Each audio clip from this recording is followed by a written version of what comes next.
Yo les amis, c'est Rocky et aujourd'hui petite vidéo tuto sur Castle Clash.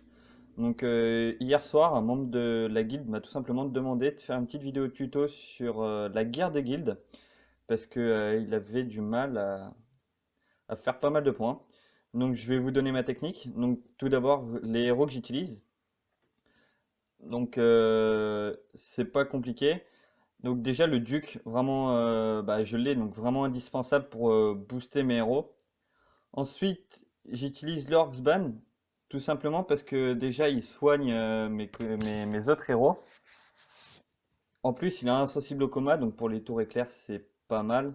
Puis c'est un bon tank, je trouve, il a vraiment pas mal de PV, hein, il a 63 000 de PV au niveau 171. Je trouve vraiment ce héros très utile. Ensuite, j'utilise le bélier pour attaquer à distance. Et puis son sort fait vraiment mal, hein. Il est que niveau 6, mais son sort fait très très mal. J'utilise aussi le Chevalier de la Mort parce que c'est aussi un bon tank et parce que j'ai pas vraiment autre chose à mettre à la place. J'utilise donc le druide donc pour soigner, hein, vraiment le druide c'est un héros très utile. Le dieu du tonnerre donc pour son éclair, hein, qui fait mal aussi. Et bah vu que j'ai pas vraiment de héros hyper bons, j'utilise ces 6 là qui m'aident pas mal. Donc voilà, donc on va partir. Alors, avant, petit détail, en troupe, moi j'utilise les griffons. Alors, pourquoi les griffons? Parce que pour moi c'est les meilleures troupes, hein, vraiment. Je les ai toutes débloquées. Après, le Dragon Férique aussi peut être pas mal, je pense, mais je trouve que ça prend trop de place. Donc moi j'utilise les griffons. Donc voilà, donc la guerre des guildes, il n'y a pas de magie, il n'y a pas de drapeau, vraiment on peut rien utiliser à part les troupes et les héros. Donc on va commencer la petite guerre des guildes. Donc j'ai fait encore aucune attaque, hein, c'était fait exprès, je me suis réservé pour la vidéo. Alors ma stratégie, donc c'est simple, déjà je vais rentrer dans la première guilde. Voilà. Et donc je regarde un peu les niveaux. Donc moi j'ai 42 000 de puissance, donc j'attaque au-dessus de 30 000 d'abord. Donc c'est simple, je vais tous les regarder et je vais un peu analyser leur défense. Donc sur celui-ci, qu'est-ce que je vois? Je vois qu'il a Barbe Blanche. Barbe Blanche, c'est vraiment un héros qui me fait un peu peur. Dès que j'en vois un, j'évite d'attaquer en général. Parce qu'avec ses bombes, il fait un coma tout le temps et je trouve ça vraiment chiant. Donc lui, je vais pas l'attaquer, je fais fin du combat. On va passer au deuxième qui est au-dessus de 30 000. Donc pareil, celui-ci, Barbe Blanche. Il a un golem aussi qui est un bon héros. Donc pareil, je ne l'attaque pas. Le suivant. Alors le suivant, il nous dit quoi? Il nous dit alors qu'il a des tours, ces tours de flèche là avec le petit cœur, je trouve qu'elles font vraiment mal. Enfin, je sais pas si c'est un cœur ou un bouclier d'ailleurs, hein. Elles font mal. Sinon, il a le duc déjà, donc avec un Vlad, ça veut dire que niveau défense, ça peut être vraiment pas mal. Donc pour l'instant, je vais éviter d'attaquer. Et donc là, il n'y a plus de personnes au-dessus de 30 000 de puissance. Du coup, je ferme et je passe à la guilde suivante. Donc là, il y en a pas mal, il y en a 4 à regarder, donc je vais commencer par les regarder. Donc le 74 000 de puissance. Donc il a 3 ou 4 héros évo, peut-être même 5. Il n'y a que son Vlad qui n'est pas évolué. Il a Père Noël, Skeletor, enfin ouais, il a vraiment de très bons héros. Une défense un peu bizarre mais qui peut être pas mal. Donc lui je l'attaque pas vraiment, il est beaucoup plus fort que moi. Le 50 000, alors le 50 000, donc pareil, il a les tours qui font mal, avec Barbe Blanche. Il est aussi trop fort pour moi. Donc ça prend du temps, hein, d'analyser les défenses, mais je trouve ça vraiment utile.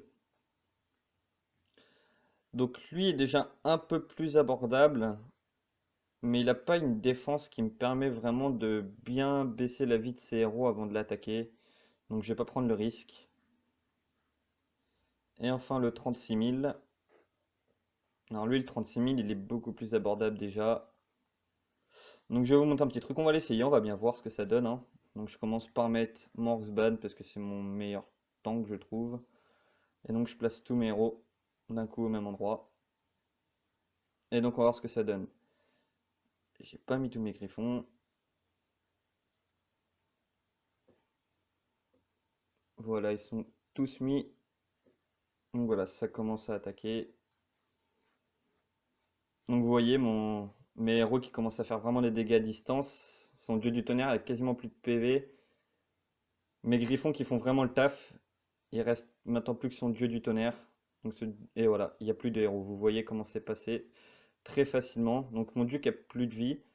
Donc si vous sentez que ça risque de pas passer, que vous n'êtes pas encore à 50%, même si vous avez déjà des héros de mort, n'hésitez pas à faire fin du combat. Si vous n'avez pas 50%, tout simplement, tout ce que vous avez perdu aussi bien en troupes qu'en héros ne seront pas morts, donc vous pourrez réattaquer directement, tout simplement. Donc là, vous voyez que j'ai pris 164 points et que j'ai perdu donc seulement 26 griffons. Donc on va refaire une deuxième attaque. Donc vous voyez déjà 664. Il faut savoir que plus votre puissance est élevée, plus vous marquerez de points et plus vous attaquez un gros aussi, plus vous marquerez de points. Donc voilà.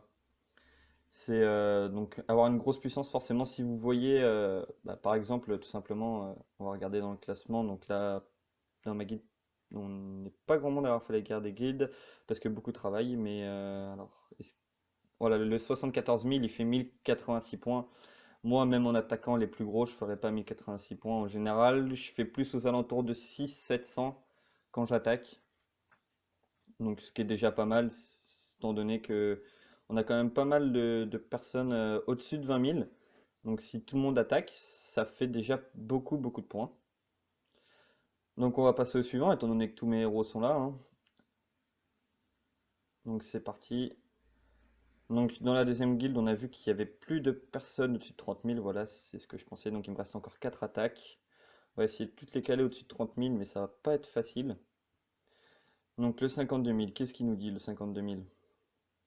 Alors le 52 000, il nous dit qu'il peut être jouable, il peut être jouable. On va l'essayer. On va bien voir ce que ça donne. De toute façon, comme je vous l'ai dit tout à l'heure, voilà, là j'ai vraiment placé au mauvais endroit, donc je quitte directement. J'avais pas de héros de mort ni rien, mais je vais essayer d'attaquer à l'autre bout, parce que là j'ai attaqué vraiment sur toutes ces bombes. C'était vraiment le mauvais emplacement pour attaquer. Mais vous voyez, ça vous permet d'analyser la défense de l'ennemi, et je trouve que c'est vraiment pas mal.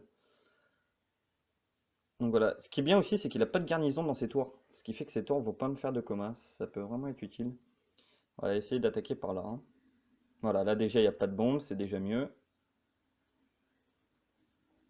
Donc en espérant que mes griffons fassent aussi bien le taf que tout à l'heure, parce que tout à l'heure ils ont vraiment été décisifs. Faut pas que le Père Noël y mette son sort, sinon il va me faire très très mal. Ah mon bélier s'est bien régénéré, c'est bien ça. Vous voyez, ces héros tombent quand même assez vite face aux miens, hein. Donc, grâce notamment au dieu du tonnerre et au bélier qui font vraiment mal. Donc d'ailleurs mon bélier est mort, hein. Mon dieu du tonnerre aussi, donc là c'est bon, j'ai tué tous ces héros. Donc normalement j'ai pas de difficulté. Donc là je vais avoir perdu deux héros, mais c'est pas grave. Faudra tout simplement attendre qu'ils revivent. Mais là en attendant j'aurai attaqué un vraiment plus fort que moi niveau puissance. Et du coup je vais prendre pas mal de points. Donc voilà les amis, c'est vraiment ce qu'il faut faire. Analyser les défenses. Tentez plus gros que vous d'abord. Regardez leur défense et essayez de voir si vous avez votre chance ou pas. Si vous avez un doute, n'hésitez pas à tenter. Puis si vous voyez que ça passe pas, bah, coupez avant les 50%. De toute façon, vous avez rien à perdre et voilà. Je pense que, enfin, c'est la technique que j'utilise. C'est peut-être pas la meilleure, mais moi je la trouve assez efficace. C'est tout simplement ce que je conseille à mes potes qui jouent aussi au jeu. Donc voilà, je pense que voilà, ça peut vraiment être une bonne technique. Donc vous voyez que ça marche. Je pense que c'est réalisable même sur les plus petits qui peuvent tenter leur chance aussi face à des gros. Alors maintenant, avec les précédentes mises à jour, c'est pas aussi facile parce qu'avant, on pouvait pas choisir qui on mettait pour balayer les vagues. Donc les gens qui voulaient XP un héros en particulier, en général, ils étaient tout seuls sur la base. Donc pour certaines défenses, c'était vraiment utile de mettre juste un bélier ou un dieu du tonnerre, par exemple, qui attaque à distance. Et du coup, c'était assez facile de les battre. Maintenant, c'est plus le cas, mais ça reste quand même largement faisable, comme vous l'avez vu. Donc là, il reste 38 minutes avant de pouvoir réattaquer. Donc ce que je vais faire en attendant, c'est que je vais remettre des griffons dans mes camps militaires, histoire d'en avoir tout simplement pour tout à l'heure quand je vais continuer mes attaques. Voilà, on va faire ça sur tous les camps. Et puis bah les amis, je vais vous souhaiter bonne chance pour votre guerre des guildes, en espérant que vous arrivez tous à faire pas mal de points et à faire gagner votre guilde. Donc j'aurai vite fait le classement de ma guilde après mes deux attaques. Donc vous voyez, on est passé deuxième, hein. Bon, et on a que 5 points d'avance, mais j'ai encore 3 attaques à faire. Et donc vous voyez, il y a un compte à 45 000 qui a toujours rien fait. Enfin voilà, on a encore beaucoup de comptes qui doivent le faire et qui vont le faire. En général, on n'en a que quelques comptes qui ne la font pas. Avant de vous quitter, je voulais dire merci à tous ceux qui avaient regardé ma précédente vidéo. Je m'attendais pas à faire autant de vues dès la première vidéo. Et c'est vraiment un plaisir pour moi de vous distraire en faisant ces petites vidéos, pouvoir vous parler et tout. Enfin voilà. Je vous remercie les potos. Ciao et à la prochaine.